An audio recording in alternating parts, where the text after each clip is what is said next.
trying to be respectful.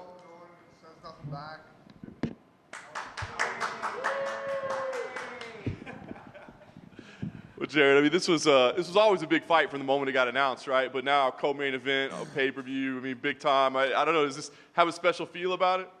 Yes, it does, definitely. Super excited. Eyes are on us, and I think, I think we are the true main event right now.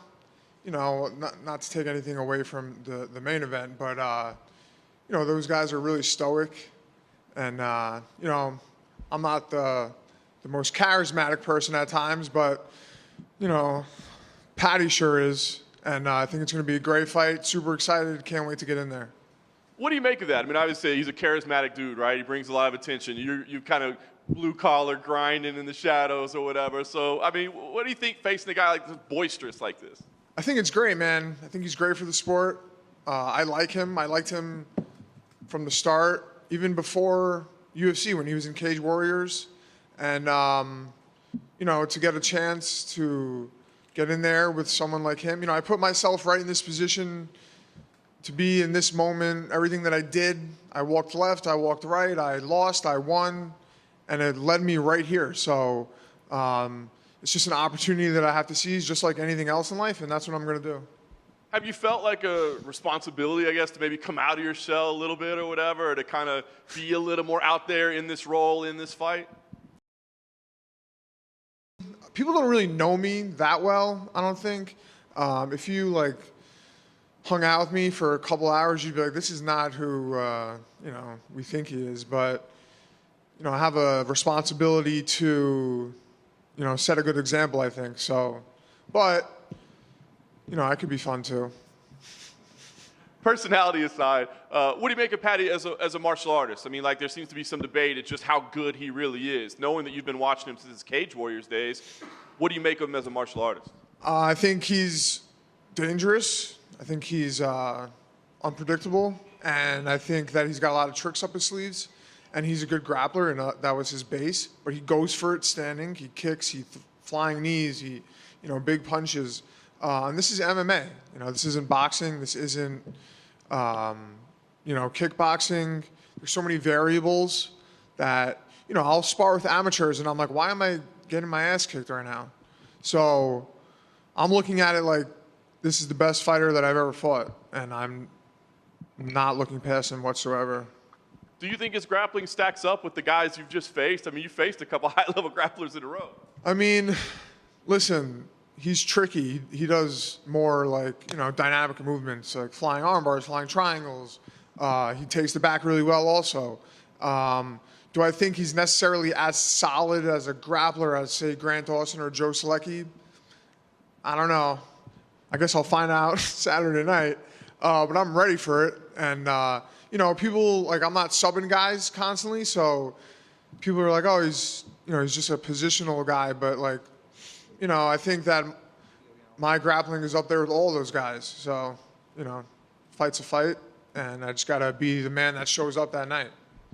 Last thing for me, a big win for you here. I'm just curious where you think this puts you, right? Because it's not really about a ranking or a position, but it's obviously a huge opportunity and a lot of eyeballs. So where do you see yourself going with the victory here? I think it gets me a shot at the top 15 at least, but you know how the sport is, man. 3 fights and you're champion. Look at Jiri, right? He had 3 fights, right? Or 4 fights, and he was who's to say? Who's really making those rankings anyways? So I'm not really worried about that, but obviously I want to climb the ladder, and, that's what I'm going to do. Jared, to your right. If I hung out with you for a day, what would I find out? Oh, God. Do you really want me to tell you? No. Man. I don't want to go there. But, I had a whole other life, before I was trying to be an example for people. So I lived in a way that was, not necessarily the most holy or godly way. But, yeah, man, I come from New York. My mother's Catholic Sicilian. My father's an English Jew. My grandparents were born and raised in London, just for all the Brits out there. I'm half Brit. So, the household, the way we spoke, I've been cursing since I'm like 3 years old. So you could, use your imagination, and it's fun. We have fun.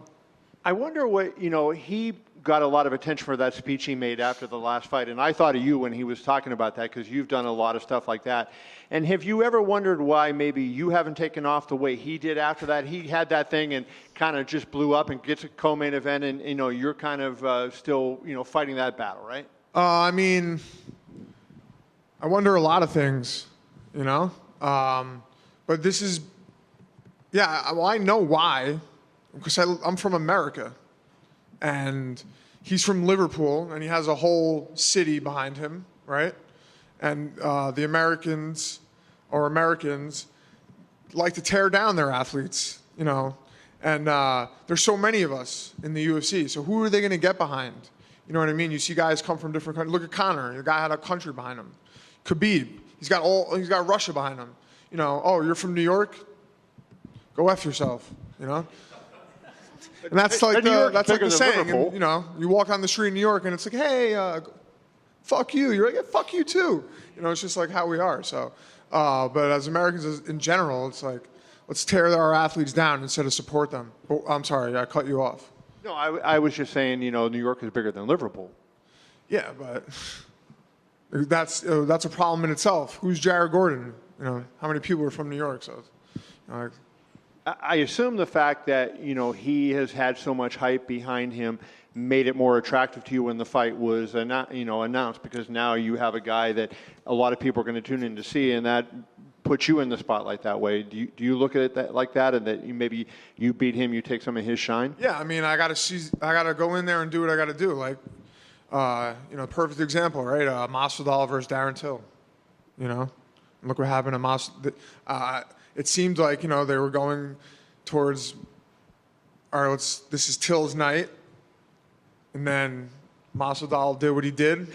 And then it was like, all right, let's make him into a superstar now. So yeah, that's what I have to do, and that's what's going to happen. So, you referenced, you don't want to go there when you talked about your personal life and everything. But if you become that superstar, right, that's going to put that kind of pressure on you, the spotlight, and you're going to have the cameras following you around, and you get a lot more. Are you mentally prepared to deal with all that stuff, that if you get to the absolute top level and you're another Conor, or, somebody nobody's another Conor, but in that kind of ilk, do you think that would be a hard thing for you to deal with? No, I don't think so. I'll always stay true to myself. And, as long as I walk with my God, then that's all that I have to do, And I'm not doing this for that. Yes, I make a living doing this, and it's always nice to make more money and obtain material things. But, I already sold myself to the devil, and I got it back. And I'll never go back to that life ever again. And Jared, right here. Kevin mentioned Paddy's post-fight speech about mental health, and I know that's something that's been important to you. You even in October, I believe you did an interview where you were saying you would like to maybe do something with Paddy after the fight. He just announced that he launched a charity.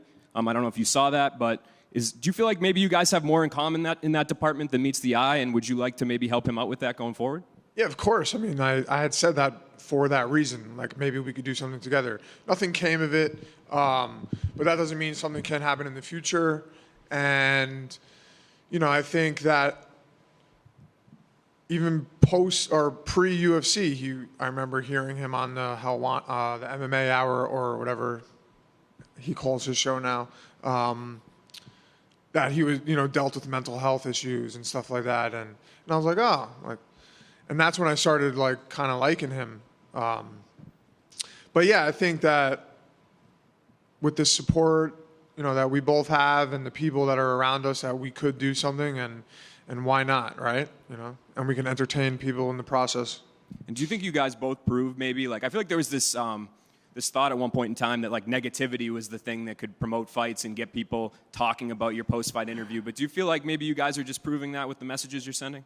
Yeah, listen, I see guys all the time, saying certain things to each other, using certain words, you know, being like tough guys. And it was like, if you were really a criminal, then you wouldn't be here. You would be out there extorting people and selling drugs and killing people.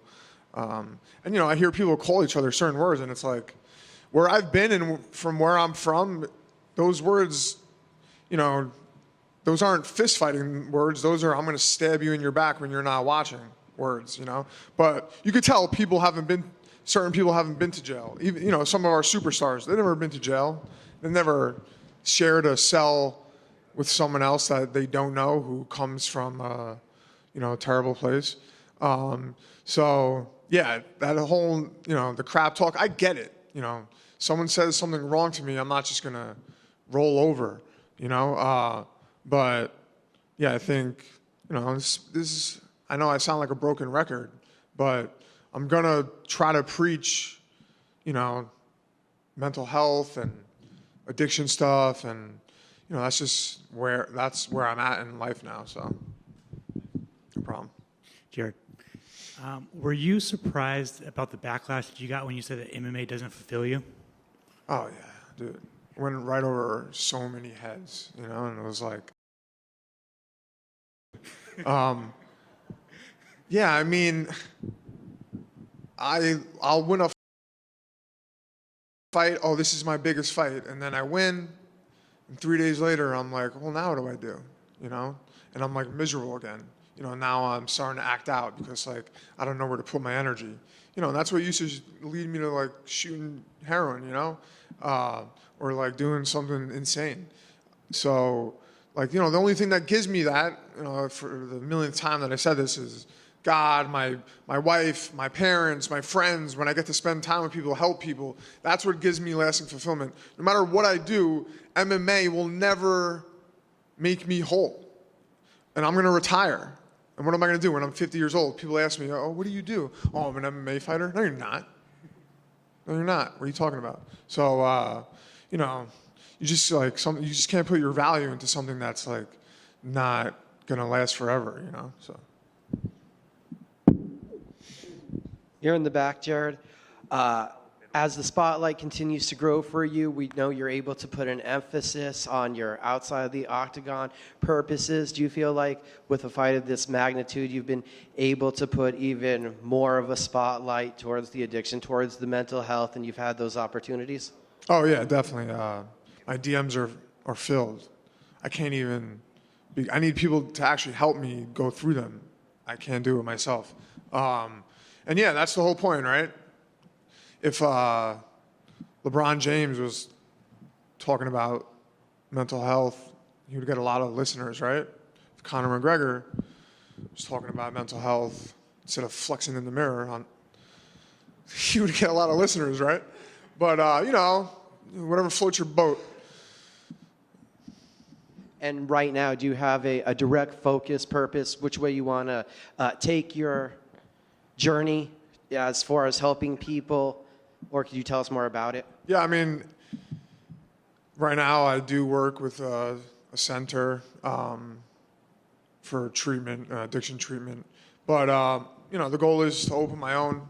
I would like to do something for athletes and provide more of a holistic approach. Sometimes you need to, you have to use traditional modalities for treatment, detox, you know, certain drugs that need to be used for people. Otherwise, you know, they could die or, you know, have other health issues. So, but yeah, that's where I want to go. That's what I want to do. It's super hard nowadays. You know, a lot of things are changing with insurance companies and, you know, self-pay for treatment centers is really expensive.